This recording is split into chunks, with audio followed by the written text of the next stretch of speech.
જેને સૌથી વધારે નોબલ પ્રોફેશન માનવામાં આવે, જેની પાસે વ્યવસાયિક નૈતિકતાની સૌથી વધારે અપેક્ષા રાખવામાં આવે, એ બધા વ્યવસાયો સાવ ગરતામાં ડૂબેલા દેખાય ત્યારે આપણને થાય કે શું આપણી પાસે એ પ્રશ્ન આવીને ઊભો છે કે આવનારા સમયમાં આપણે ભરોસો કોના પર કરીશું?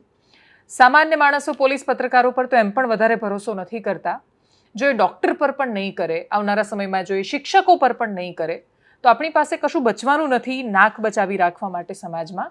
એ વિષય પર વાત કરવી છે. નમસ્કાર, પત્રકારોની જમાવટ સાથે હું છું દેવાંશી. સ્ક્રીન પર આપ જોઈ રહ્યા છો ખૂબ વરિષ્ઠ પત્રકાર મારા સર વિવેક સર, અત્યારે ગુજરાત ફર્સ્ટ ચેનલના એડિટર છે. અને એમની સાથે વાત કરવાનો મુખ્ય ઉદ્દેશ્ય એ છે કે મને યાદ આવી રહ્યું છે એ સમય કે જ્યારે ગુજરાત રાજ્યમાં ખૂબ બધા સ્ટિંગ ઓપરેશન કરીને એવી સિસ્ટમમાં ખોટું કરી રહેલા માણસોને એક્સપોઝ વિવેક સર જે તે સમયે કરી રહ્યા હતા, ત્યારે એક બહુ જ વિશેષ વાત સાથે પ્રયત્ન કર્યો હતો મેડિકલ સિસ્ટમમાં ઉઘાડી લૂંટ ચલાવનારા માણસોને પણ એક્સપોઝ કરવાનો. આજથી 5 વર્ષ પહેલાં જે તે વાતો, એટલે આ કેવી રીતે આયુષ્માન કાર્ડ એ વખતે ગુજરાતમાં મહાકાર્ડ ચાલતું હતું, આયુષ્માન સ્કીમ એ વખતે નહોતી આવી 2017ની આજુબાજુ, તો ત્યારે પણ કેવી રીતે ડૉક્ટર્સને હોસ્પિટલ ઉગાડી લૂંટ ચલાવે છે અને માણસના જીવની દરકાર નથી કરતા, દાખલ કરી દે ને પછી આ કરે છે, એ બધું તો એક્સપોઝ થઈ ચૂકેલું છે. પણ છતાંય કદાચ સર દરેક વખતે રાહ હોય છે કે 5-6 માણસો એકસાથે મરે, 2-3 માણસ મરે, બહુ બધી ચર્ચાઓ થાય, ખોટા સ્ટેન્ટ મૂકી દે અને પછી સરકાર એક્શનમાં આવે. આ જોયા પછી અને જૂનું પણ તમે વર્ષોથી જોતા આવ્યા છો, એ જોતા તમને એવું લાગે છે કે આ બધું બદલાશે ક્યારે? આમાં દેવાંશી બદલવાની કોઈ ગુંજાઈશ નથી હોતી, કારણ કે છેલ્લા 23 વર્ષોથી તો હું જોઈ રહ્યો છું. હવે જો આપણે આની વાત કરીએ, થોડું ગહેરાઈથી ઉતરવું પડશે, કેમ કે તમારું પ્લેટફોર્મ બધા લોકો જોવે છે ને શાંતિથી સાંભળીને એનાલિસિસ કરે છે. આમાં ટીવી માધ્યમોમાં ન્યૂઝ આવે ને પછી જતી રહે, આવે ને જતી રહે, આવીને જતી રહે, ડિટેલ એનાલિસિસ નથી થતું. અહીંયા ડિટેલ એનાલિસિસ કરવાનો પ્લેટફોર્મ બી છે ને ઉદ્દેશ્ય બી છે, એટલે સાચી વાત મૂકવાની ટ્રાય કરું છું. 23 વર્ષ થયા આ લાઈનમાં, ત્યારે વર્ષો પહેલાં મુંબઈમાં બી રિપોર્ટિંગ કરીને આવા કાંડો બહાર આવ્યા છે. મુંબઈમાં આજ તકમાં તમે કરી રહ્યા હતા? મુંબઈમાં આજ તકમાં હતો ત્યારે ઘણા આવા કાંડો આવ્યા. પ્રાઇવેટ હોસ્પિટલના બી આવ્યા, ગવર્મેન્ટ હોસ્પિટલના બી આવ્યા. પણ ત્યારે અને અત્યારે જો જોઈએ તો જેમ જેમ સમય બદલાય, દાયકાઓ બદલાય, એમ એમ વ્યવસ્થાઓ બી બદલાતી. ત્યારે એટલા ગંભીર, ત્યારે મને યાદ છે કે કેન્સર હોસ્પિટલ એટલે ટાટા મેમોરિયલ હોસ્પિટલ જે છે એક જ હોતી હતી. અત્યારે ટાટા મેમોરિયલ હોસ્પિટલને છોડીને લગભગ દર સિટીમાં કેન્સરની 20 હોસ્પિટલો હશે મિનિમમ. આપણે અમદાવાદ સિટીમાં જ વાત કરીએ તો અમદાવાદ સિટીમાં એક જ હોસ્પિટલ હતી કેન્સરની, સિવિલમાં. પછી પ્રાઇવેટમાં એક બીજી HCG આવી. અત્યારે એવી એક બી હોસ્પિટલ નથી જેની પાસે કેન્સર હોસ્પિટલને અલગથી 5 માળની બિલ્ડિંગ ના હોય. બરાબર. એટલે 20 વર્ષમાં અલગ અલગ બીમારીઓના બી વસ્તુ વધી, મેડિકલ સિસ્ટમ બી વધ્યું. મેડિકલમાં પહેલાં જોતા હતા તો અમુક ટેસ્ટ જ હોતા હતા, હવે ટેસ્ટો બી વધ્યા છે. સાયન્સની પ્રગતિ થાય છે, બધી જ રીતે નવા ઇક્વિપમેન્ટ આવે છે, નવી ટેકનોલોજી આવે છે, નવા ટીકા આવે, નવી નવી વસ્તુઓ આવતી રહે છે. અને એને લઈને ડૉક્ટર ઇલાજ બી કરતા હોય છે. અને બટ ઓબ્વિયસ છે, એક ઇલાજ આવે કે એક ટેસ્ટ તમારે નવો ઉમેરાય એટલે એના પૈસા બી વધવાના છે.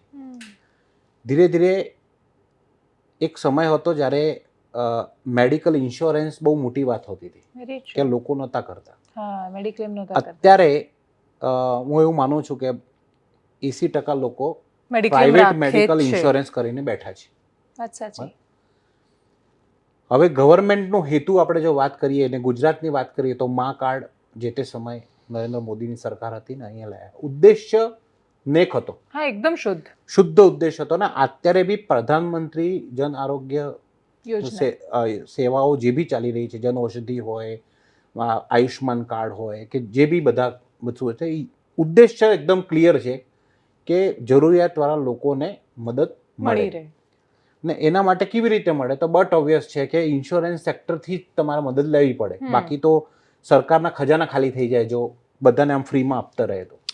બટ ઓબ્વિયસ છે કે આયુષ્યમાન યોજના બી એક પ્રકારની ઇન્સ્યોરન્સ ટાઈપની સ્કીમ છે. હા, કે ગેરંટી છે કે 10 લાખની સારવાર મળી જશે. મળી જશે અને સરકાર એ રીતે એક કાર્ડ આપે છે અને બધા લોકો એની સેવા લઈ શકે. એનો એક ઉદ્દેશ્ય છે, બહુ જ નેક ઉદ્દેશ્ય છે.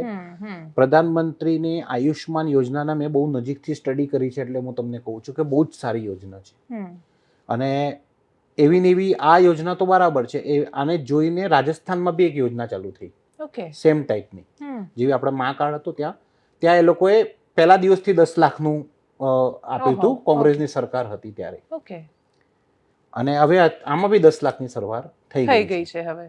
અને લગભગ દરેક સ્ટેટ ગવર્મેન્ટ અને કેન્દ્ર સરકાર બંને ગવર્મેન્ટના એની અંદર પાર્ટ હોય છે. આટલું પાર્ટ કેન્દ્ર સરકાર આપશે, આટલું રાજ્ય સરકાર વહન કરશે અને લોકો સુધી પહોંચાડે. કોંગ્રેસની સરકાર હોય કે ભાજપની સરકાર હોય, બધાના ઉદ્દેશ્ય એક સરખા હતા કે ઘરે ઘરે બધા લોકોને આની યોજનાનો લાભ મળે અને ટ્રીટમેન્ટ મળી જાય ગમે તે રીતે. અને સરકારી હોસ્પિટલ ઉપર જે ભારણ વધી ગયું હતું, કે જે આપણે જોતા હતા કે સિવિલ હોસ્પિટલમાં લાઈનો લાગી છે કિલોમીટર સુધીના, લોકોના નંબર 15-20 દિવસ સુધી નથી આવતા, ડૉક્ટર્સ ખૂબ વધારે પ્રેશરમાં હોય, વારે ઘડી હડતાલ થઈ જાય. એટલે ધીમે ધીમે પ્રાઇવેટ હોસ્પિટલ્સને બી આ બધામાં લઈ લીધા અને ગવર્મેન્ટે બહુ ક્લિયર કીધું કે તમારું રિએમ્બર્સમેન્ટ થશે. તો હોસ્પિટલોએ ઇલાજ કરવાનું ચાલુ કર્યું, રિએમ્બર્સમેન્ટ થયું. પછી હજુ વધારે સ્ટેપ આવી કે તમને એડવાન્સ પેલા રિએમ્બર્સમેન્ટ બી તમને મળશે. એટલે આ ઉદ્દેશ્ય સારા હતા, પોલિસી એક નંબર છે, બધી વસ્તુ આપણી જગ્યા ઉપર છે. પણ વર્ષોથી એક વસ્તુ ચાલે છે, લાલચ. અને એ લાલચ જેમ જેમ તમે આપણે કહીએ ને કે આંગળી પકડે તો હાથ પકડી લે, એ જ વસ્તુ છે. લાલચ બે પ્રકારની છે. એક કે બધા લોકોને એમ લાગે કે સરકારી યોજના છે તો લાવો આ કરે છે, હું કેમ ના કરી શકું. એટલે એકે ચાલુ કર્યું હોય ને એણે જોયું હોય કે ભાઈ 4-5 લોકોનો અમે આ રીતે કેમ્પ લગાવીને કરી નાખ્યું, થઈ ગયું, એટલે પેલાને એ વસ્તુ ખબર પડે. કેમ કે જેમ કોઈ બી વિભાગ કે ડિપાર્ટમેન્ટ કે હોય એની અંદર તમે જુઓ કે આજે ડૉક્ટર ફેટર્નિટી છે, તો એક હોસ્પિટલે આવી વસ્તુ કરી હોય એટલે બધા ડૉક્ટર, સ્ટાફ, નર્સ બધાને ખબર હોય, એડમિન વાળાને ખબર હોય, ટીપી વાળાને ખબર હોય, ઇન્સ્યોરન્સ પ્લાન લઈને બેઠો હોય એને ખબર હોય, કેમિસ્ટને ખબર હોય. પછી નવું 5 સ્ટાર હોસ્પિટલ ખોલી જાય એટલે એ સ્ટાફ ત્યાં જાય, એટલે ત્યાં જઈને કે અમે ત્યાં આમ કરતા હતા અને થઈ જતું હતું. એટલે ત્યાં ચાલુ થાય, ત્યાંથી ત્યાં ચાલુ થાય, એ રીતે જલ્દી ફેલાય. ફટાફટ જેટલા જેમ તમે 5 સ્ટાર હોસ્પિટલ ખોલતા જાઓ એમ આ ગંદકી બી ફેલાતી જાય છે. હવે આ જે વસ્તુ સિસ્ટમ, આ રીતે સિસ્ટમ ક્રિએટ થતું હોય જાય છે. હું તમને થોડોક લાંબો એટલે લઈ ગયો આના ઉપર કે સિસ્ટમ કેવી રીતે ક્રિએટ થયું એની વસ્તુની વાત છે. હવે વારે ઘડી પબ્લિક હોય કે આપણા પત્રકાર હોય કે કોઈ બી વસ્તુ આવું કોઈ હોય એટલે સીધું ગવર્મેન્ટ ઉપર નાખી દઈએ છે કે તમે ખોટા છો ને તમે આમ છે. ગવર્મેન્ટે યોજના સારી કાઢી છે એમાં કોઈ બેમત નથી, ગરીબો માટે છે એમાં બી કોઈ બેમત નથી, ને સાચા જે લાભાર્થીઓ છે એમાં બી કોઈ બેમત નથી. કેમ કે મેં જાતે એવા લાભાર્થીઓને મળ્યો છું જે લોકોને આવા ટ્રીટમેન્ટ સારા થયા છે, બધે ગંભીર બીમારીમાં પડતા હોય ને આવા સારા ટ્રીટમેન્ટ થયા છે. પણ જ્યાં ખોટું થઈને જે બધી વસ્તુ થાય છે એનો બી પ્રમાણ ખૂબ વધારે છે, અને એ પ્રમાણ રોકવાની ક્યાંક ને ક્યાંક જવાબદારી બને છે. અને એ રીતે બને છે કે વારે ઘડી જે આપણે કહીએ ને કે એક વોચ મોનિટરિંગ, એક બહુ જ સારો સિસ્ટમ અમારા મુંબઈમાં હતો રેડનો. થોડોક વાત અલગ લઈ જાઉં છું પણ ઇન્ટરેસ્ટિંગ છે એટલે હું તમને કહું. મુંબઈમાં ડાન્સ બાર ચાલતા, તો ડાન્સ બાર અમે નાઇટ શિફ્ટમાં અમારી ડ્યુટી લાગતી તો ત્યાં સમાજ સેવા શાખા હોતી હતી, SSB એવું કહેતા હતા, સોશિયલ સર્વિસ બ્રાન્ચ. એનું કામ એવું હોય કે ડાન્સ બારના લાયસન્સ ત્યારે હતા બધા પાસે ને લોકો ડાન્સ બાર ચલાવતા હતા, પણ ડાન્સ બારને આડમાં બીજું કોઈ ધંધો ચાલતો હોય તો SSB ત્યાં રેડ કરે. નાબાલિગ છોકરી આવે તો રેડ કરે, જે દૂરી મેન્ટેન કરવી એ ના હોય તો રેડ કરે, અમુક સમય બાદ ચાલતું હોય તો રેડ કરે. ઉદ્દેશ્ય એવો હતો કે એન્ટરટેનમેન્ટ બી ચાલતું રહે, ડાન્સ બારમાં બી ચાલતું રહે, બધાનો રોજગાર બી ચાલતો રહે ને ન્યુસન્સ બી ના ફેલાય. એટલે SSB વારે ઘડી રેડ કરતી. હવે રોજના અમે કંટાળી ગયા કે રોજ રાત્ર પડે એટલે 12 વાગે મેસેજ આવે કે ભાઈ આજે અહીંયા રેડ છે, અહીંયા રેડ છે, અહીંયા રેડ છે. એક બી દિવસ મેં વર્ષો સુધી નાઇટ શિફ્ટ કરી છે ને એક બી દિવસ મને યાદ નથી જેમાં હું રેડમાં ના ગયો. તો એક દિવસ બહુ સિનિયર અધિકારી હતા, IPS ઓફિસર, એમને મેં પૂછ્યું, મેં કીધું સાહેબ SSB એમની અંદર આવતું હતું, જો આપણે ત્યાં ક્રાઇમ બ્રાન્ચમાં આવે ને ક્રાઇમ બ્રાન્ચનો એક પાર્ટ હતો ને એની અંદર આવતું હતું. મેં એમને પૂછ્યું, મેં કહ્યું તમે આ રોજનું શું બનાવી દીધું છે? Red red red.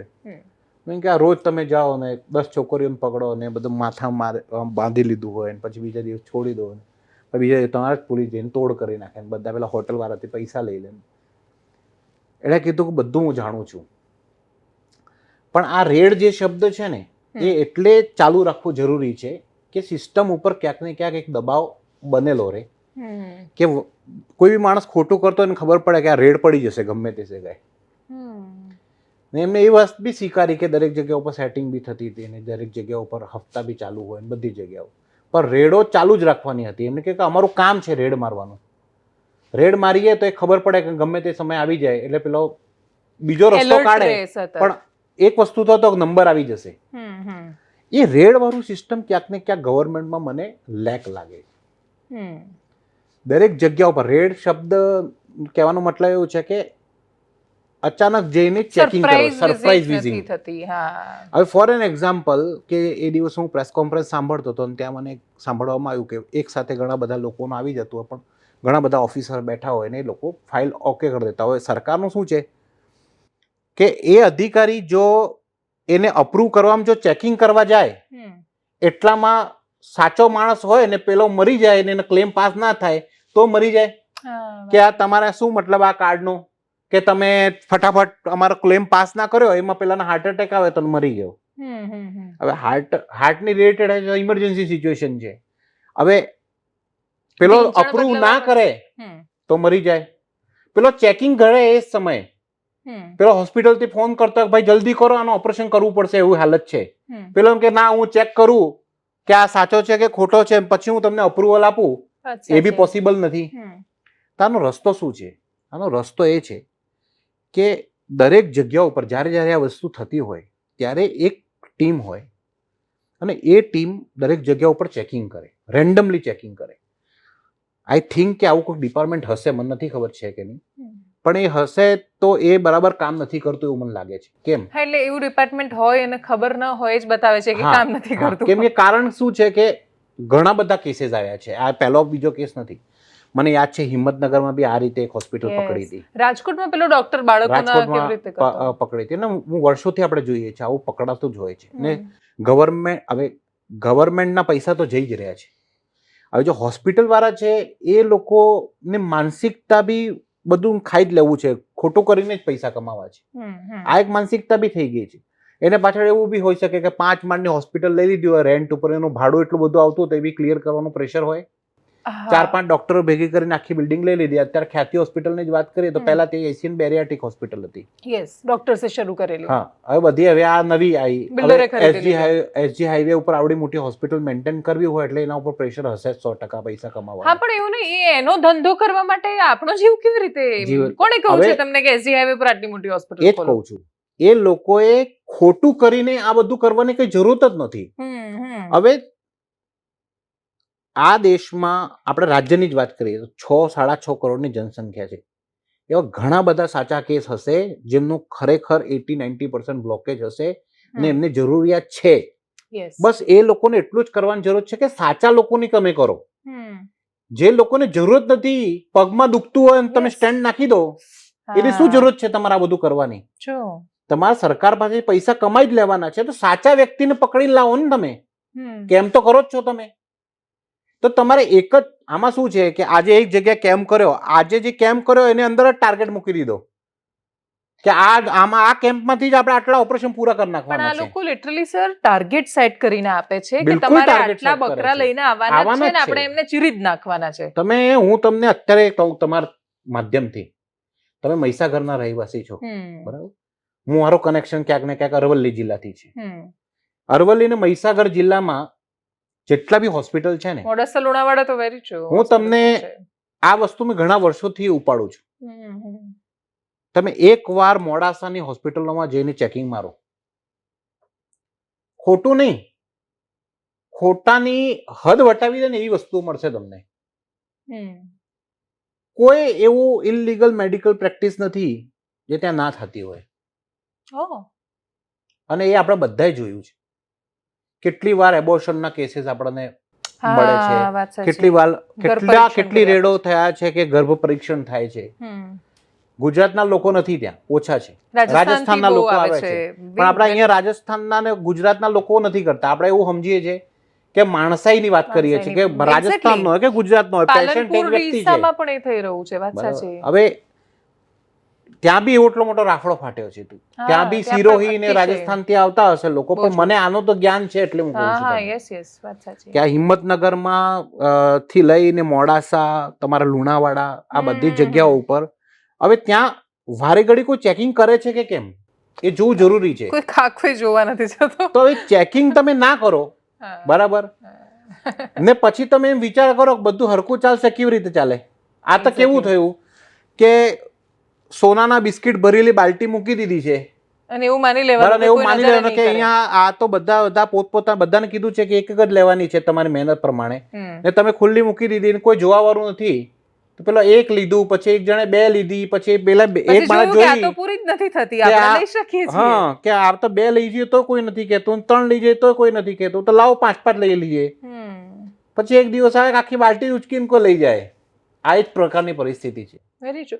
આમાં કેમ કે આમાં કોઈ 600 કરોડનું બિલ રાતોરાત પાસ થઈ જાય એવું એટલું શક્ય નથી હોતું, કેમ કે ઇવન આજે સિવિલમાં પણ મને યાદ છે, મારા એક સગાને હમણાં સ્ટેન્ટ મુકાવાનો થયો અને અહીંયા લઈને આવ્યા હોસ્પિટલમાં, તો એ સરકારી બિલ પાસ થવાની પ્રક્રિયા એટલે તમારું ઓપરેશન બધું પૂરું થઈ ગયું છે, પણ છતાંય તમને વધારે 1.5 દિવસ એટલે રહેવું પડે છે કેમ કે ઉપરથી એપ્રુવલ નથી આવ્યું, એમાં કંઈક પણ ક્વેરી નીકળે છે. ગવર્મેન્ટ હોસ્પિટલ છે તો એ આ થાય છે, તો પ્રાઇવેટના 600 કરોડના એક રાતમાં બિલ કેવી રીતે પાસ થયેલા છે? એનો મતલબ એ કે આ બિલ્ડર લોબી છે, એનું એક ઇન્ફ્લુઅન્સ છે, નેતાઓ સાથે એ લોકોના સેટિંગ છે, ઓળખાણ છે, અને એનો એટલો બધો એ ગેરફાયદો ઉપાડી રહ્યા છે એ લોકો કે મિનિસ્ટર છે, તમારા સગા છે, ઓળખીતા છે, એની હેલ્પ લઈને તમે બીજું એ કંઈક બહુ બધું કરી શકો છો. લોકોના જીવ જ્યાં આવે છે ત્યાં આ લોકો કેવી રીતે કરે છે? જો આમાં એકદમ સાચી વાત છે કે આજે જે બી હોસ્પિટલમાં જે વસ્તુ થઈ હોય કોઈની આશીર્વાદ વગર પોસિબલ જ નથી. એક્ઝેક્ટલી. કેમ કે કોઈ ને કોઈ માણસને ક્યાંક ને ક્યાંક કનેક્શન હોય અને કનેક્શનનો ફાયદો ઉઠાવતો જ હોય છે. અચ્છા, મેં ઘણા બધા અધિકારીઓ બી જોયા છે. એ અધિકારીઓ સાચા અર્થમાં સાચું કરવા માંગે છે, પણ એમના ઉપર બી ફોન આવી જાય છે, અને એનાથી પ્રેશર આવી જાય, ભલામણ આવી જાય.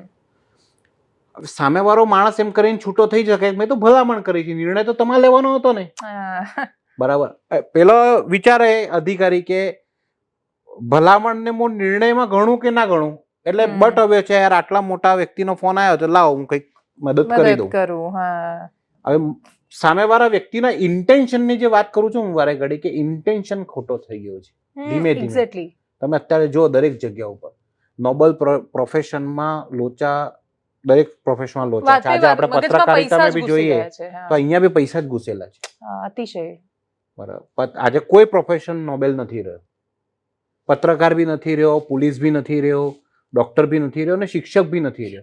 શિક્ષકમાં આપણે જોયું સુરતમાં, માંડવીમાં, દાહોદમાં આ કોણ હતા નાની છોકરીઓ સાથે બલાત્કાર કરવા વાળા લોકો? આચાર્ય હતા ને. તો ક્યાંથી નોબેલ વાત કરીએ? અત્યારે 2 આના કેસીસ થયા ACB ના. અહીંયા આચાર્ય પેલો ટ્રાન્સફર કરવા માટે પૈસા લઈ લીધા. એટલે અત્યારે જે વસ્તુ ચાલે છે ને, ઇન્ટેન્શન જે છે ને બધી જ જગ્યા ઉપર આ ખોટા ઇન્ટેન્શન થઈ ગયા છે. કમ સમયમાં વધારે પૈસા કમાઈ લેવા છે દરેક વ્યક્તિને, અને સાચી રીતે નથી કમાવા. દરેક વસ્તુના પૈસા કમાવો કોઈને ના નથી, પણ સાચું કરીને કમાવો, મહેનત કરીને કમાવો. તમે જે કામ કરો છો એના સામે પૈસા લો તમે, પણ બધા લોકોને અત્યારે ખોટું કરીને પૈસા લેવા છે. વાત ત્યાં ઊંધી છે. ખોટું કરો ને પછી પૈસા લો, સાચું કરીને પૈસા નથી લેવા કોઈને. હા, મેં એક દિવસ વાત કરી હતી ગુડ કરપ્શન બેડ કરપ્શન ની, એમ કે એક અમુક પોલીસ કર્મચારીઓ એવા છે કે જે તમારું કામ સરળ કરી આપે છે ને એના પૈસા લે છે, અને અમુક એવા છે કે જે પહેલા અકાઉન્ટ ફ્રીઝ કરશે, તમને બધા એકદમ લાચાર કરી દેશે ને પછી કહેશે કે આટલા આપો તો આટલું કરીએ. ખંડણી ઉઘરાવે છે, લિટરલી એક્સટોર્શન કરે છે. અહીંયા હું તમને બેડ ને ગુડ કરપ્શન ની વાત નથી કરતો, હું તો એમ વાત કરું છું કે સારી રીતે કામ કરીને તમે પૈસા લો. જેમ કે આ હોસ્પિટલની જે વાત છે એના અંદર મારા કહેવાનો મતલબ એમ છે સરકારી પૈસા તમે લો, મન મૂકીને લો, ના નથી, પણ જે દર્દીઓનો તમે ઓપરેશન કરો દર્દીઓ સાચા હોવા જોઈએ. એવા માણસોની કોઈ કમી નથી જેને બ્લોક ના હોય.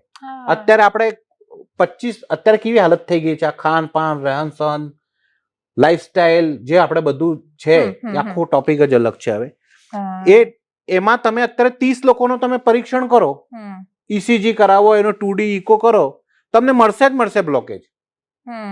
હાઈ બ્લડ ટેસ્ટ કરો, હાઈ કોલેસ્ટ્રોલ મળવાનું જ છે તમને. 30 લોકો કરો, તમારે 5 કે 6 લોકો તમને મળી જ જવાના છે.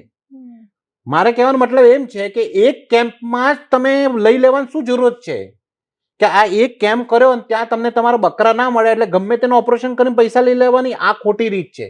બીજો કેમ્પ કરો, મળી જ જશે તમને. પેલી મહેનત પણ નથી કરવી, એમ તમે સમજો કે આ તો આ જે મોઢામાં વસ્તુ છે ને એક પ્રેશર કે ભાઈ આ જે ગામમાં કેમ્પ કર્યો તો આ કેમ્પમાં આટલા બકરા કેમ ના મળ્યા, આ ખોટું છે. તમે એક કેમ્પ બીજો કરી લો, તમને મળી જ જશે. અને આ લોકો ઇન્ટરેસ્ટિંગલી કેમ્પ CSR હેઠળ કરે છે, એટલે પેલા ટેક્સ બચાવેલા પૈસા છે કે આ અમારી કોર્પોરેટ સોશિયલ રિસ્પોન્સિબિલિટી છે, અમે અમારી જવાબદારીનું વહન કરીએ છીએ. સોશિયલ રેસ્પોન્સિબિલિટી નથી, કોઈ જવાબદારી નથી. આ મેડિકલ કેમ્પ એના માટે જ થાય છે મોટા ભાગે કે ત્યાંથી બકરા પકડીને હોસ્પિટલ લાવો અને એમનો ઈલાજ કરો અથવા કે ઓપરેશન કરો. આ તો ઓપરેશન કર્યું ને 2 લોકો અનફોર્ચ્યુનેટલી એમની ડેથ થઈ ગઈ ને બધું બહાર આવ્યું. ડેથ ના થઈ હોત તો બહાર આવત ક્યારેય ના આવતું, ક્યાં નહીં આવે. અને આ કોઈ પહેલી વાર તો ઇન્સિડન્ટ નથી બન્યો ને, આટલા પહેલા બી ઇન્સિડન્ટ બન્યા છે. અને આમાં પણ કેવું કે પેલા PMJAY માંથી લઈને બન્યા છે ને રાજ્ય સરકારે એ જે તે સમયે એવા હોસ્પિટલને બ્લેક લિસ્ટ બી કર્યા છે. અને એવા હોસ્પિટલ બી હું જાણું છું જે બ્લેક લિસ્ટ થયા ને એ લોકોએ લાગવક લગાવી કે લાવો મારો આ ઓકે કરી આપો, જુઓ એટલા પૈસા લઈ જાઓ. પણ એ સમયે બી રાજ્ય સરકારે અને એ ઓફિસરોએ એમની હોસ્પિટલ એલિજિબલ નથી કરી. પણ વાત એ જ છે કે જ્યારે સૌથી પહેલા જ્યારે કેસ આવ્યો સામે, એના બાદ તમારે તાત્કાલિક એક સ્ક્વોડ હોવી જરૂરી છે જે વારે ઘડી આવા ચેકિંગ્સ કરે. વિજિલન્સ નથી. મારો પોઈન્ટ એક જ છે કે સિસ્ટમ તમે ના બદલી શકો. જે સિસ્ટમ બની ગયું છે આમાં કેવું છે, PMJAY કાર્ડને તમે સ્ટ્રિક્ટ કરી દેશો ને તો નુકસાન સામાન્ય લોકોનું જ છે. એક્ઝેક્ટલી. કેમ કે તમે ખોટા કરાવવાળા ભલે હું એમ કહું છું કે 80% હશે, પણ સારા વાળા 20 તો છે. એ 20 બિચારા બિલકુલ ગરીબ છે, એમને આ જરૂરિયાત છે જ. બધા નિયમ બધા માટે સરખા ના થઈ જાય. તમે અત્યારે એવું કરી દો ના હવે બધું જ પ્રોસેસ ચેક કરીને પછી તમે અપ્રુવલ આપીશું ત્યારે તમે ઈલાજ કરજો, પેલો 100% મરવાનો છે ગરીબ માણસ. Very true. કોઈ આટલી મહેનત નહીં કરે. ઇવન એજ્યુકેશનમાં પણ સરા થઈ રહ્યું છે કે પેલી સ્કોલરશિપ આપે છે સરકાર, એટલે પછી એટલા બધા ભૂતિયા એડમિશન કરી નાખે છે છોકરાઓના, અને સૌથી વધારે ભોગ આદિવાસી વિસ્તારના છોકરાઓ બને છે. અને મારે એમાં બી સેમ છે, દરેક જગ્યા ઉપર ભણાવીને પૈસા નથી લેતા. એન્ડ ઓફ ધી ડે તમારે વિજિલન્સ થી જ કામ થશે. બિલકુલ સ્ટ્રોંગ વિજિલન્સ કરવું પડશે. અત્યારે હું તમને એક નાનકડો દાખલો આપું. આપણે ફોરેન જઈએ ને તમે ડ્રાઈવર, ફોરેનમાં 100 થી વધારે આપણો ઇન્ડિયન ક્યાં ડરે ખબર છે? ગાડી ચલાવતી વેળા. એને ખબર છે કે યાર ક્યાં મારો લાયસન્સ રદ થઈ ગયું તો, ક્યાં મને પેનલ્ટી પડી તો, ક્યાં મારો ક્રેડિટ સ્કોર ખરાબ થઈ ગયો તો, ક્યાં પેડેસ્ટ્રીયનમાં મેં થોડી બી ભૂલ કરીને પેલા માણસે કમ્પ્લેન કરી લીધી તો, ક્યાં કેમેરામાં ઝડપાઈ ગયો તો. આ શું છે? આજ ભારતીય છે ને ત્યાં ડર લાગે છે, અહીંયા નથી ભયંકર ડર લાગે છે. એટલો ડરે છે ને, એવા લોકો જોયા છે જે અહીંયા 120 ની સ્પીડમાં ચલાવીને મસ્તી કરતા હતા. એવા લોકોને જયારે હું ફોરેનમાં મળ્યો ત્યારે એ લોકો બરાબર સ્પીડ લિમિટમાં ચાલે છે અને બધું વાપરીને ચાલે છે, સીટ બેલ્ટ બી લગાવીને બધું જ કરે છે. એટલે સેમ માણસ છે, કારણ સેમ વસ્તુ છે. ડર છે ને વિજિલન્સ છે એટલે ડર છે ને. એને ખબર છે કે ટિકિટ મળી જવાની છે તો ડર છે. અહીંયા આપણે SG હાઈવે ઉપર તમે ગાડી ચલાવો બરાબર, અને તમારે મેમો આવી જાય બરાબર, તો તમને ઓટોમેટિક નેક્સ્ટ ટાઈમ થી આવે છે મેમો. મને બી એકવાર મળ્યો છે. મને રિંગ રોડ પર મને 82 ની સ્પીડ પર મળેલો છે. મને મળ્યો છે. હવે હું આ જે સ્પીડમાં જઉં છું તો ડ્રાઈવરને હું કહું છું, હું ચલાવતો હું કે ડ્રાઈવર ચલાવતો હું કહું ભાઈ અહીંયા કેમેરો છે, ધ્યાન રાખીને ચાલજે. સેમ હું ડ્રાઈવરને કહું છું કે તમારી પાસે પૈસા લઈશું હવે તો. એટલે કહેવાનો મતલબ એમ છે કે જ્યાં વિજિલન્સ છે ત્યાં ડર છે, ને જ્યાં ડર છે ત્યાં આ વસ્તુઓ નહીં થાય એવું નથી કહેતો, પ્રમાણ ઓછો થશે. 100% થશે. બાકી જો તમે વિચાર કરતા હો કે આ બધું બંધ થઈ જશે, આઈ એમ સોરી, ક્યારે બંધ નહીં થાય. કેમ કે વર્ષોથી જોતા આયા છે ને હજુ બી જોવાનું છે ને દિવસે દિવસે હજી વર્ષ થશે. એટલે હું એ જ કહું છું કે બંધ, તમે 23 વર્ષનો તમારો અનુભવ કહી રહ્યો છે કે બંધ તો નથી થયું, ઉપરથી વધ્યું છે. બધું છે. તો એનો મતલબ એ કે આટલી બધી સરકારો આવીને ગઈ, કોઈને પડી જ નથી વિજિલન્ટ થવામાં. વિજિલન્સ સિસ્ટમનો સૌથી મોટો લૂપહોલ છે, હું તમને કહું. તમે દરેક જગ્યા ઉપર તમે જોઈ લો, વિજિલન્સમાં જ આપણે મરીએ છીએ. એક્ઝેક્ટલી. બરાબર. તમે એન્ડ ટાઈમ ઉપર કોઈ બી જગ્યા ઉપર, જેમ કે તમે જાણતા હો કે આ માણસ ખોટું કરી રહ્યો છે, એ પૂરું એકદમ એ લેવલનું ખોટું ના કરી નાખે ને ત્યાર સુધી ચાલે જ છે. બરાબર. આપણે જોયું કે વચ્ચે કોઈ બી બ્લેક સ્ક્રીન લગાવીને ચાલે તો પોલીસે કેવા બધા કાઢીને ત્રાહીમામ મચાવી દીધો હતો. અત્યારે તમે જાઓ તો તમને 90% લોકો વિધાઉટ બ્લેક સ્ક્રીનમાં ગાડીમાં મળે, જોવા મળશે. મનમાં બેસી ગયું છે. બરાબર. એ કેમ બેસી ગયું? પોલીસ પત્રકારોની પાસે હોય છે, પણ છતાંય એના સિવાય નોર્મલ માણસ હજુ 10% લોકો એવા છે જે લોકોને પાસે નંબર પ્લેટ બી નથી, જે લોકોને પાસે બ્લેક સ્ક્રીન બી છે, જે પોતાને પાવરફુલ સમજે છે ને ઘણી જગ્યાઓ પર પોલીસ એને જતું કરી દે છે પ્રેશરમાં કે ગમે તે રીતે. પણ એ બી જે દિવસે બંધ થઈ જશે ને એ દિવસે આ બ્લેક સ્ક્રીન વાળી આખી કથા બંધ થઈ જશે. પણ એક્ઝેક્ટલી સર, કે કોન્સ્ટેબલને આઈપીએસ ની ગાડીને બ્લેક સ્ક્રીન માટે દંડ કરતા ડર ન લાગવો જોઈએ. એને એવો વિચાર ના આવવો જોઈએ કે મારી નોકરી જતી રહેશે આમાં. ઉપરથી એને તો એવું હોવું જોઈએ કે એને અપ્રિસિએશન મળવું જોઈએ, કેમ કે એ લો ઓફ લેન્ડ ફોલો કરે છે. પણ આપણે ત્યાં કમનસીબે હજી પેલું પાવર વાળું જે ભૂત ચડેલું છે એ છે જ મગજમાં. એક છેલ્લો પ્રશ્ન આ બધાના મૂળમાં, એટલે આપણે બીમાર થઈએ અને પછી દવાખાને જઈએ, પણ એ બીમાર જેના થકી થઈ રહ્યા છીએ એ ખાણીપીણીની વાતો છે. એના ઉપર આપણે લાંબી ચર્ચા કરી હતી. અને આજે બી હું એના પછી અમે દિવાળીમાં પેલું જે પહેલા ખબર પેલું મશીન લઈને એકવાર ચેક કરવા માટે તમે મને મોકલી હતી, એ રીતે અમે હમણાં પાયલ ગઈ હતી ચેક કરવા. અરે સર, ઓલમોસ્ટ એ જ દુકાનો હતી અને હું તમને કહું એનાથી એ ખરાબ મળ્યું. તમને હું કહું છું, જે દુકાને તમે કર્યું ને એ દુકાન પાછી જઉં તો ફરી દિવસો આપું છું. એ દુકાન તમે ફરી જાઓ એવું જ મળશે તમને. હા, એવું કરીએ. એટલે અને હું આ કહી દઉં, જે દુકાનવાળા જો કોઈ જોતા હોય તો, કે ત્યાં અમે ફરીથી આવીએ છીએ. જાઓ તમે, પણ હું કહું ત્યારે જજો, અત્યારે ના જતા.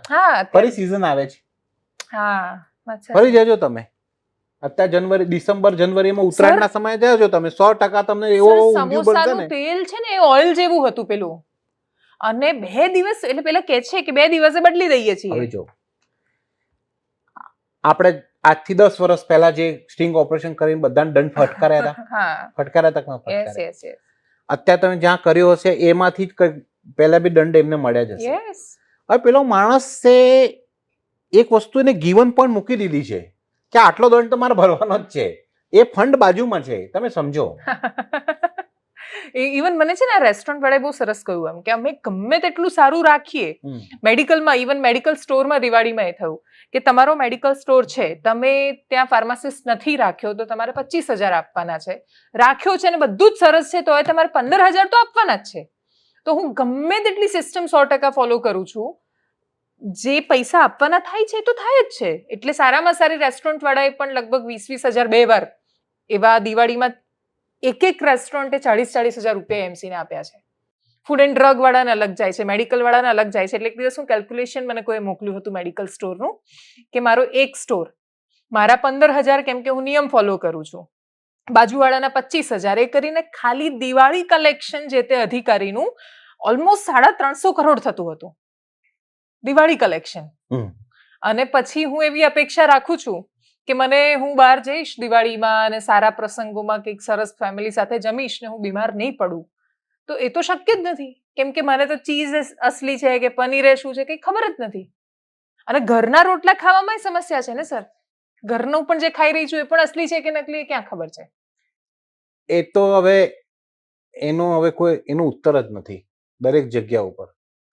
અસલી નકલી તો એટલે પોસિબલ નથી. લાસ્ટ ટાઈમ આપણે વાત થઈ હતી, જે રીતે પોપ્યુલેશન વધે છે ને જે રીતે નેચરલ રિસોર્સિસ કમ થાય છે, એ રીતે નકલી તો બનવાનું જ છે. એના પાસે કોઈ રસ્તો જ નથી. જો ઓરિજિનલ પનીર ને ઓરિજિનલ ચીઝ ને ઓરિજિનલ દહીં ને ઓરિજિનલ બધું તમારે જોઈતું હોય તો એની દૂધની અત્યારે જે માત્રા છે એનાથી લગભગ 300 ગુણા વધારે દૂધ હોય તો એ શક્ય છે. ઘરે ઘરે ગાય રાખવી પડે. બરાબર, એ તો પોસિબલ નથી. દૂધ જેટલું બને છે એટલું જ બને છે ઓરિજિનલ, એટલું જ બને છે પશુઓથી, પછી બધું ફેક જ આવે છે. તો એ પોપ્યુલેશન પૂરું કેવી રીતે પાડવું? જેટલે જોઈએ છે તો જોઈએ જ છે. ઓઇલમાં બી એ જ રીતનું છે. હા, વાત સાચી. મેં હમણાં ડેટા આપણે 50% પામ ઓઇલ બધું જ આપણે ઇમ્પોર્ટ કરીએ છીએ. તમે પામ ઓઇલ આપણા દેશમાં હાઈએસ્ટ ખવાય છે. હતું જ નહીં. હા, વાત સાચી છે. હું નાનો હતો મેં ક્યારે પામ ઓઇલ નથી સાંભળ્યું. મેં પણ નહોતું સાંભળ્યું. વાત સાચી. આપણે વધારે સિંગ તેલ, એનથી વધારે સરસોનું તેલ, બરાબર. આ બે તેલ તો નાનપણમાં સાંભળ્યા હતા. જેમ જેમ મોટા થયા એમને કપાસિયા સાંભળ્યું. કપાસિયાથી પછી સનફ્લાવર આવ્યું. સનફ્લાવર ને પછી રાઈસ બ્રાન આવ્યું. બરાબર. હવે ક્લિયર ઓઇલ આવે છે.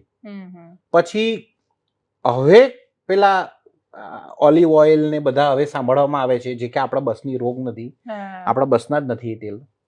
પણ કદાચ 5% લોકો વાપરતા હશે ઓઇલ ને બધું. આપણને તેમ ભાવે બી નહીં ઓઇલ, કેમ કે કાચું ખાવાનું હોય, એમાં વઘાર ના થાય. ઓલિવ ઓઇલમાં વઘાર ના થાય? ના થાય, એવું કઈ લોકો કાચું ખાય.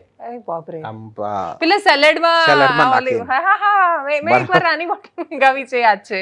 તો એટલે સેલેડ બનાવવા આ બધી વસ્તુના નવા ઉત્પાદ આવતા રહ્યા, કેમ કે પોપ્યુલેશન વધારે છે. એવું એટલું સિંગ તેલ બધા લોકોને પહોંચી વળે પોસિબલ નથી. હા, એટલે આપણા ટોટલ ઇવન ઓઇલ કન્ઝમ્પશન બહુ જ વધી ગયું. એ ડેટા હું જોઈ રહી હતી કે જે ખાઈ રહ્યા હતા લોકો. પોપ્યુલેશન થી જ વધે છે બધી વસ્તુ. પોપ્યુલેશન વધતી જશે તો પણ પર પર્સન પણ બહુ વધ્યું છે. એટલે પહેલા જે લોકો 2 થી 3 લીટર ખાતા હતા વર્ષનું અથવા વોટેવર, એક્ઝેક્ટ ડેટા મને નથી ખબર, એ સીધો 3 લીટર થી કંઈક 10 લીટર સુધી પહોંચી ગયો છે આંકડો, જે બહુ જ વધારે છે. એટલે આ તો પેલું હરિયાનંદ હરિકથા અનંતા જેવું છે આમાં તો. પણ આ જરૂર છે, મને એવું લાગે છે કે વિજિલન્સ પ્રોપર હોય તો સોલ્યુશન છે એવું મને દેખાય છે. બાકી આનો કોઈ એલિગેશન તો આપણે વર્ષોથી કરતા આવ્યા છે. એક્ઝેક્ટલી, ને બહુ સરળ છે ને ટીકા બી આપણે વર્ષોથી કરતા આવ્યા છે. Very true. આપણે એક્સપોઝ બી વર્ષોથી કરતા આવ્યા છે. પણ એન્ડ ઓફ ધી ડે આપણે ટીકા કરીને કે આપણે એક્સપોઝ કરીને કે જબરદસ્ત પેલી પત્રકારિતા કરીને સરકારને એવી તેવી કરવા બાદ બી કશું બદલાતું નથી. એનું કારણ શું છે કે સિસ્ટમમાં ક્યાંક ને ક્યાંક વિજિલન્સની કમી છે. અત્યારે નો ડાઉટ તમે જુઓ, જે લગાતાર બધી ઘટનાઓ બની, 24 કલાકમાં આ ઘટના ઉપર નિર્ણય લીધો. મારા ખ્યાલથી ફાસ્ટેસ્ટ છે નિર્ણય લીધો હશે. પહેલી વાર એવું દેખાયું કે નહીં ખરેખર આ લોકો કાર્યવાહી કરવા માંગે છે. તાત્કાલિક તમે જુઓ જે રીતે આ બધો કાંડ બહાર આવ્યો, તાત્કાલિક બધા ઓફિસરો ગયા, ઋષિકેશભાઈ મહારાષ્ટ્ર પાછા આવી ગયા, બધા અધિકારીઓને, એમાં કાનૂન ડિપાર્ટમેન્ટ બી આવી ગયું, બધાના સે બી લેવાયા. એ લોકોએ એટલું બી ધ્યાન રાખ્યું કે એફઆઈઆર માં કઈ કલમો લગાવવાની છે, ક્યાંક ત્યાંમાં ચૂક ના રહી જાય કે મીડિયા આમાં એવું કરે કે ના તો ઢીલો કેસ બનાવ્યો છે. એ લોકો કાનૂનના સલાહકાર બી રાખ્યા, સ્પેશિયલ પબ્લિક પ્રોસિક્યુટર બી બોલાયા, બીજા બી તજજ્ઞોના બધાના પેલા લીધા ને તાત્કાલિક પ્રેસ કોન્ફરન્સ કરીને બધા લોકોને આમ ક્લિયર કટ બતાવી દીધું કે ભાઈ આ થયું છે, એ ખોટું થયું છે ને આ ના ચલાવી લેવાય. એક્ઝેક્ટલી, મને એવું લાગે છે કે આ દાખલારૂપ કાર્યવાહી કરશે આમાં. ના, દાખલારૂપ કાર્યવાહી આમાં થશે, 100% થશે ને પહેલા બી થઈ છે. પણ આટલું પણ પહેલા થઈ છે અને આની જે સ્તર છે એમાં બહુ ફરક છે. પહેલા જે થઈ એ પેલાને પીએમ જેવામાંથી માઇનસ કરી દીધા, ડીએમ પેનલ કરી દીધા, ડીએમ પેનલ કરી દીધા ને ઠપકો આપી દીધો ને એના ઉપર પેલો ચાર્જ કરીને પતી ગયું મેટર. હવે જે થયું છે એ વધારે સારું, સ્ટ્રિક્ટ એક્શન, મોટા એક્શન લેવાયા છે. એટલે આથી ઘણી બધી વસ્તુઓ બનશે. પણ મારે હજુ બી પોઈન્ટ એ જ છે કે આ કરવાથી ફરક પડશે, પણ વિજિલન્સથી રિયલ ફરક પડશે. કેમ કે તમે કોઈ વસ્તુ રોકી નથી શકવાના ને આવી નવી નવી યોજનાઓ આવશે ને જરૂરી છે. એવું આપણે માનીએ, ઘણા લોકો કહે છે કે આ બધી યોજનાઓ તો ફરજી છે ને આ યોજનાઓથી તો કઈ ફરક નથી પડતો. હું એવો તમને અનેક લોકો બતાવી શકું છું કે જે લોકોને ફરક પડ્યો છે. એક બે પાસા છે. એક કે આપણે નેગેટિવ જ બોલીએ કે આ બધી ફરજી છે, આ બધી યોજનાઓ ખાલી પૈસા ખાવા જ કરી છે. વિપક્ષો પણ નથી કહેતા, બરાબર. પણ હવે એટલે ઇફેક્ટ તો છે. આજે જો એવા, મારું એવું માનવું છે કે એવા 80% લોકો છે જે લોકોને આ યોજનાનો સાચો લાભ મળ્યો છે. વેરી ટ્રુ, વાત સાચી છે. એનો મોટો પ્રમાણ છે. ને મારા માટે એટલી અગત્યનું છે કે મેં એવા લોકો જોયા છે કે જેને પોસિબલ જ નહોતું, એની પાસે કોઈ સ્થિતિ જ નહોતી, તો એનું ઓપરેશન થઈને આજે એ માણસ જીવે છે. હમ. એ ડ્યુ ટુ આયુષ્માન યોજનાના કારણે જીવે છે. એટલે યોજના ખોટી નથી, યોજનાનું ઇમ્પ્લિકેશન બી ખોટું નથી, કારણ કે આપણે એમ ના કહી શકીએ કે તમે બધું ચેક કરીને પૈસા ઓકે કરો. એ બી પોસિબલ નથી, કેમ કે આની વસ્તુ છે, હેલ્થની વસ્તુ છે, તાત્કાલિક સારવાર જોઈએ છે.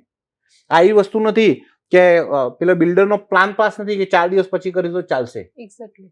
એવું હોય તો એવું કરો તમે, પણ આમાં ના કરી શકો, પર્ટિક્યુલર હેલ્થમાં ના કરી શકો.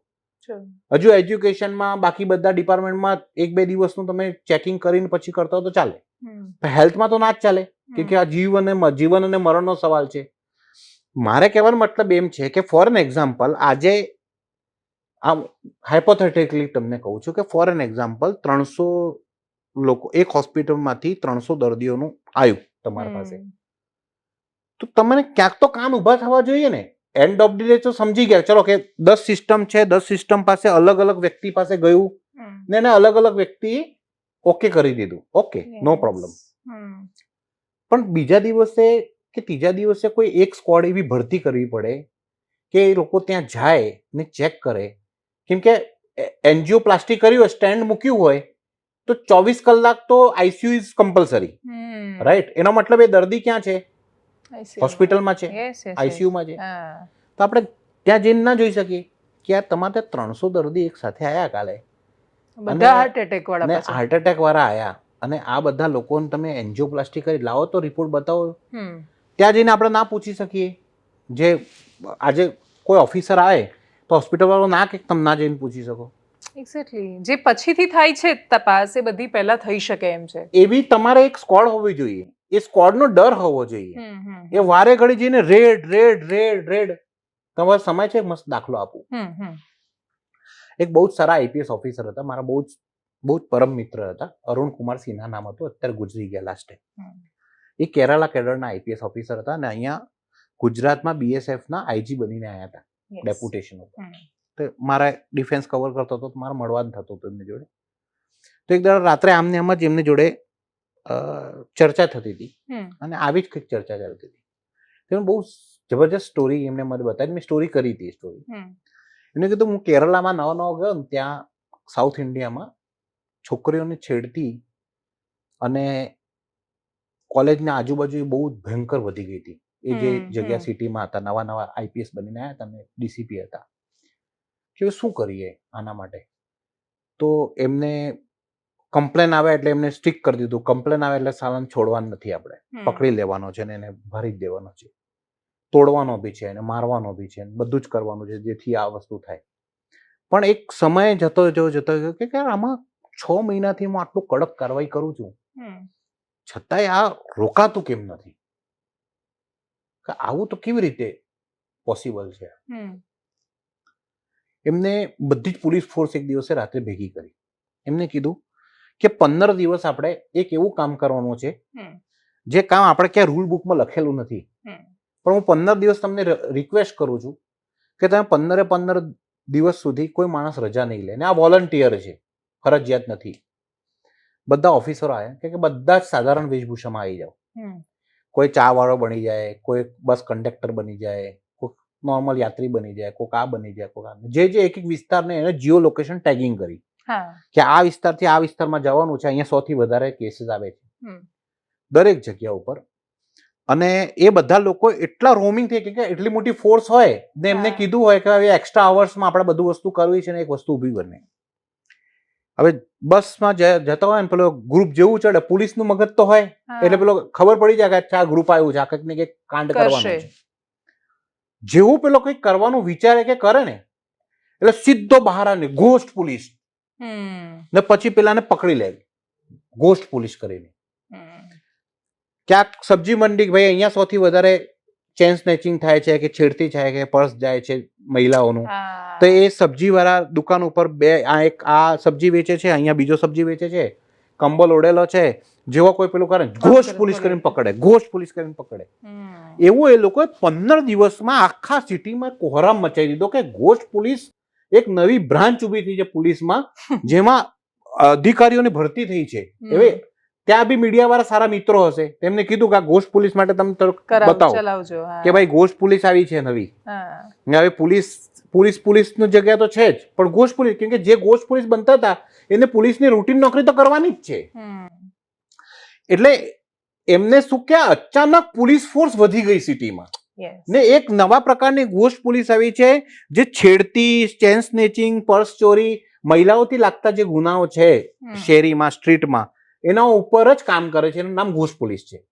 આ છાપાઓમાં આવવા લાગ્યું, ટીવીમાં આવવા લાગ્યું, લોકોના મુખે કે ભાઈ હું તો આમ જતી હતી, ગોસ્ટ પોલીસ આવી ગઈ, આજે અમારા બસમાં ગોસ્ટ પોલીસ આવી, આજે સબ્જી મંડીમાં ગોસ્ટ પોલીસ આવી. એટલે ગોસ્ટ પોલીસ એક ટાઈપનો હીરો વેલ્યુ બની ગયું, એટલું ભયંકર થયું. ને પછી એ લોકોએ 6 મહિના જોયું, એમને કીધું કે કેસીસ ત્યારે બી રોકાયા ને, મેં કીધું કોઈ વસ્તુ રોકાવાની નથી, પણ જે આયા એ બહુ ઓછા આયા, ઘટી શકે છે, ઘટ્યા, બહુ મોટા પ્રમાણે ઘટ્યા. અને ગોસ્ટ પોલીસ બહુ જ સારું ઉદાહરણ છે. Ghost police is a vigilance નો એક સારો એડ્રેસ છે. એક ઓફિસરે વિચાર્યું, એક ઓફિસરની ઈચ્છા શક્તિ કે હું કોઈક એવું ઊભું કરું જેનાથી આ વસ્તુ થઈ શકે, એમ થયું. હવે હું તમને કહું, હવે ત્યાંથી જતા રહ્યા હશે, ડેપ્યુટેશન ઉપર જતા રહ્યા, કદાચ એમના જગ્યાએ બીજા આયા એને ગોસ્ટ પોલીસ ના રાખ્યું હોય તો અત્યારે ફરી એવું ને એવું જ ચાલતું હશે ત્યાં. હા, વાત સાચી, પણ તોય ફરક પડે છે, ફરક પડે છે. એટલે આ જે આખી વસ્તુ છે એ જ છે કે દિવાળીના સમય પહેલા શું કામ બધા ફૂડ એન્ડ ડ્રગ વિભાગનો રેડ પડે? ત્યોહાર આવે ત્યારે જ. આ ઇટ્સ રૂટીન પ્રોસેસ હોવો જોઈએ. હવે તમે ત્યાં જાઓ, તમે તેલ ચેક કરો, નમૂના ફેલ થયા, આપણે નમૂના લીધા, નમૂના ફેલ થયા, નમૂના ફેલ થયા બાદ તમે શું કાર્યવાહી કરી? બીજા દિવસ દુકાન તો ચાલુ છે એની. અરે ભલું ચાલુ હોય છે, કોઈ ફરક નથી પડતો. પણ એના મતલબ એવું થયું કે એને આપણા બિઝનેસમાં એક સસ્પેન્સ ફંડ હોય, કોઈ બી બિઝનેસ કરતો હોય ને સસ્પેન્સ ફંડ બાજુમાં મૂકી રાખે. That suspense fund belongs to 3 વસ્તુઓ બિલોંગ થઈ શકે. એક કે બ્રાઇબ કરી દેવાનું, બીજું કે જે દંડ ઓફિશિયલ ભરવાનું હશે એ ભરી દઈશું, અને ત્રીજું કે આ મૂકી રાખ્યું છે ક્યાંક ને ક્યાંક કામ આવશે કોઈને બી સેટલ કરવામાં.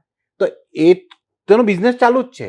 તમારે ખરા અર્થમાં જો આ તમે કહો છો ને ડીઝલ જેવું તેલ તમારે બંધ કરવું હોય તો એવી પેનલ્ટી ને એવી સજા થવી જોઈએ જે લોકો સમજે કે આ કર્યું ને તો પકડાયા ને તો બહુ મોટું થશે. ફોરેન વાળું કેમ ના કરી શકે? એક નામ નથી લેતો પણ નામ લઈ લઉં, ચલો, જેમ કે ગ્વાલિયા સીટ છે ફોર એન એક્ઝામ્પલ, ત્યાં મેં અનેક વાર રેડો જોઈએ છે, અનેક વાર, અને બધી વાર સેમ્પલ ફેલ થતા, સેમ્પલ ફેલ બી જોયા છે. અને મારા ખ્યાલથી ગ્વાલિયા સીટ વાળાએ ઘણી વાર ફાઇન ભર્યું હશે. હું તમને ગારંટી લખીને આપું, કેમ કે હું તો જોઈ રહ્યો છું, અમે કેટલી વાર કર્યું છે, તમે બી કર્યું હશે ને. તો ગ્વાલિયા વાળો જો આવું કરે તો તમે રીઢો ગુનેગાર કહેવાય કે ના કહેવાય? પણ તો એનું વધતું ને વધતું જ જાય છે. તો એ તો એને બીજી બ્રાન્ચ ખોલી દેશે.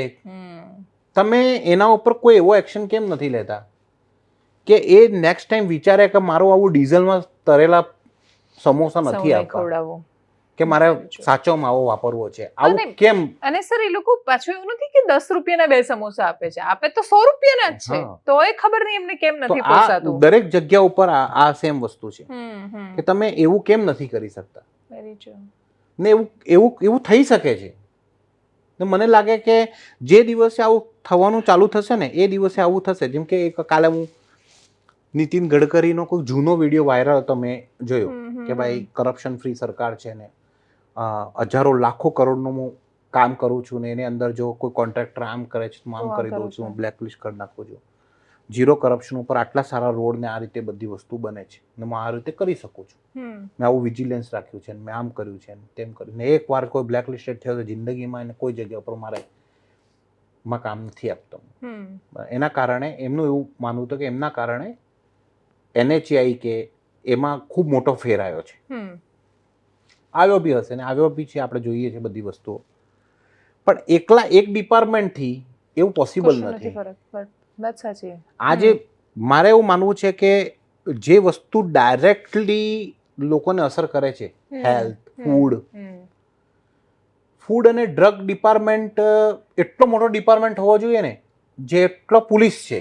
એક્ઝેક્ટલી હું એવું માનું છું કે ફૂડ એન્ડ ડ્રગ એમની ડિપાર્ટમેન્ટમાં પાસે માણસો જ નથી, શું કરવાના છે? પોલીસમાં પોલીસથી થોડીક ઓછી ફોર્સ પણ હોવી જોઈએ, કેમ કે અત્યારે એ ક્રાઇમ આ બહુ થાય વધારે એના મોટો કરતા છે. ફૂડ એન્ડ ડ્રગના ક્રાઇમ વધારે છે. ટ્રુ, વાત સાચી છે. આપણે અહીંયા એવી ફેક્ટરીઓ પકડી છે જે ખોટી મેડિસિન બનાવે, પેરાસિટામોલ મેડિસિન ખોટી હા, બનાવે, નકલી કેટલી દવાઓ, નકલી દવાઓ મોટી બનાવે. હવે એમને પાસે કેટલી મોટી ફોર્સ હોવી જોઈએ. ટ્રુ. આપણે વાળે ઘડી હું એમ કહું છું, હું અત્યારે ફૂડ એન્ડ ડ્રગ ને જ આપણે એવી ને તેવી કરતા રહીએ તે પણ એની જ પાસે- થવાનું. હા, હા, એને પણ પાસે તમે ફોર્સ તો મૂકો માણસો જ નથી ને, એમની પાસે ફોર્સ તો. મૂકીને પછી એના ઉપર વિજિલન્સ ડિપાર્ટમેન્ટ લાવો. હમ.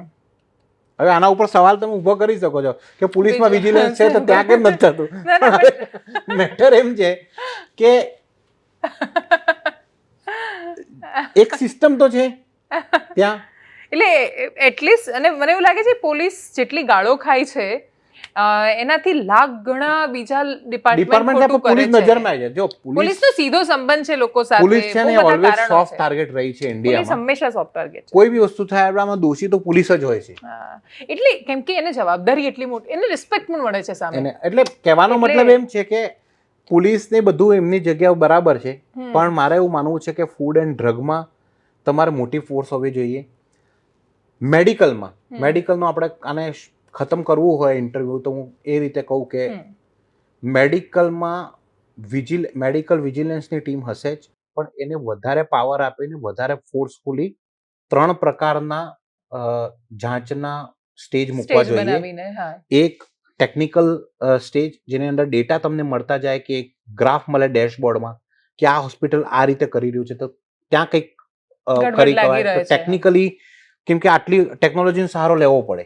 લાખો લોકો જ્યારે હોય દર્દીઓ, તો તારે તમારે ટેકનિકલ જોવું તો આજે બધા સરકાર પાસે એવા બધા ટૂલ છે. તમે એક જુઓ, એની અંદર જોતા રહો કે કયા હોસ્પિટલમાં સૌથી વધારે, કયા ઝોનમાં સૌથી વધારે થાય છે, કેમ આવું થાય છે. એક વોચ ગોઠવો ત્યાં કે આ હોસ્પિટલ પર થોડીક વોચ રાખો 4-5 દિવસ, ક્યાં કેમ જાય છે, કઈ જગ્યા કોમ. આવા દાખલા બેસાડવા પડશે તમારે. તમે 10-12 દાખલા આવા બેસાડી દીધા ને, તો પછી હોસ્પિટલને ડર લાગશે કે આ કરું કે ના કરું. આમથી અટકશે. પણ આ હોસ્પિટલ વાળામાં તમે ક્યારે આજ સુધી જોયું કે હેલ્થ વિભાગે ક્યાં, હેલ્થ ડિપાર્ટમેન્ટે ક્યાં હોસ્પિટલમાં જઈને રેડ મારી? સાંભળ્યું જ નથી, છે જ નહીં. પોલીસની રેડ સમજ્યા, ઇન્કમ ટેક્સની રેડ સમજ્યા, જીએસટીની રેડ સમજ્યા. કાલે પરમ દિવસે હું એક મસ્ત ડેટા જોતો હતો કે છેલ્લા 10 વર્ષમાં ટેક્સ ફાઇલિંગ જબરદસ્ત વધ્યું છે. જીએસટી જબરદસ્ત લોકોએ ભર્યું છે. 100%. બરાબર. તો ક્યાંથી આવી ગયું અચાનક આટલું બધું? સરકાર સ્ટ્રિક્ટ બની તો થયું, સિમ્પલ. જે આપણે પોલિટિકલ વાર નથી વિચારતા કે કોને ડરાવવા માટે રેડ મારી ના બધું, એ બી હશે જ ને, થાય જ છે.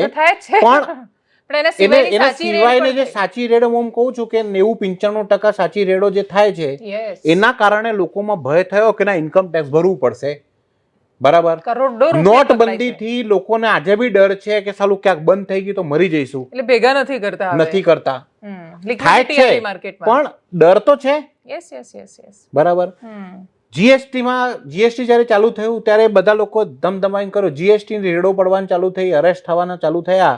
જીએસટી ના દરોડા આપણે નતા સાંભળ્યા, ત્યારે જીએસટી ના દરોડા આપણે સાંભળીએ છીએ. તો ડર તો આવ્યો. ટૂંકમાં જે પણ સ્ટ્રિક્ટલી કરવામાં આવે એમાં ફરક પડતો હોય છે, અને સદંતર પોલીસ રેડ મારે તો થાય, બધી વસ્તુ થાય.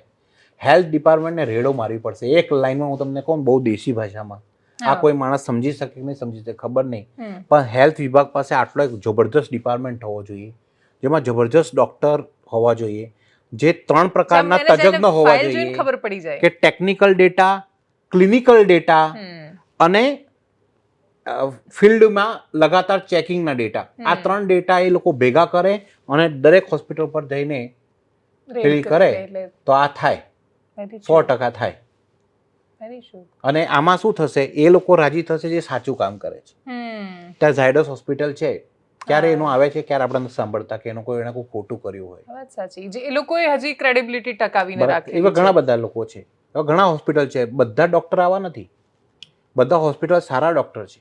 હું એવું કહું છું કે આ પેલો એપલનો ટોપલા જેવી વસ્તુ છે કે 1000 ડોક્ટરોમાંથી 20 ડોક્ટરો એવા છે જે આવું કાંડ કરી નાખે. એ તો સ્પ્રેડ કરશે, ગંદકી તો ફેલાશે. પણ આ લોકો ઉપર વોચ ને પેનલ્ટી એ થઈ જાય એના બાદ જે કર્યું છે ને એ પહેલા હોવું જોઈએ.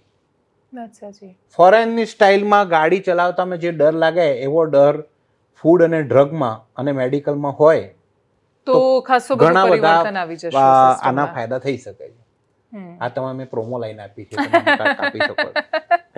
Thank you so much sir for joining us. Thank you. અને Thank મને ભરોસો છે કે જે દિવસે એવી સરકાર આવશે જેને નેક્સ્ટ ટાઈમ મારે ચૂંટાવવું જ છે એવી લાલચ સાથે કામ નહીં કરે અને ધબધબાટી બોલાવશે, એ નાગરિકોને થૂંકવાથી માંડીને એના સીટ બેલ્ટ હેલ્મેટથી માંડીને આવા મોટા માફિયા જે બન્યા છે ત્યાં સુધી કોઈ જ વોટ કે પૈસાની લાલચ વગર કરશે તો કરી શકશે. એ સરકાર પાછી આવશે, હું તમને લખીને અને આપી આવે છે. હા, વાત સાચી. દઉં. એ જ આવશે. હવે એ સમય આવી ગયો છે. હા, કે જ્યાં હવે નાગરિકો એવું ઈચ્છે છે કે બહુ થયું, 77 વર્ષ થયા છે, હવે આ દેશને ખાલી આપણે બહુ કાલ્પનિક અને બહુ સિલેક્ટિવ ધાર્મિક છીએ, એટલે આપણે એવું કહીએ છીએ કે ઈશ્વર બધું જોઈ રહ્યા છે, પણ એનો ડર કે એ નજરની મર્યાદા નથી રાખતા. એટલે એ ડર હશે કે સરકારનો આ ડિપાર્ટમેન્ટ જોઈ રહ્યો છે ને ગમે ત્યારે ત્રાટકી જશે, તૂટી પડશે, તો કદાચ ફરક આવશે એવી આશા છે. અપેક્ષા રાખીએ કે આમાંથી 1% કંઈક લાગુ થાય. નમસ્કાર.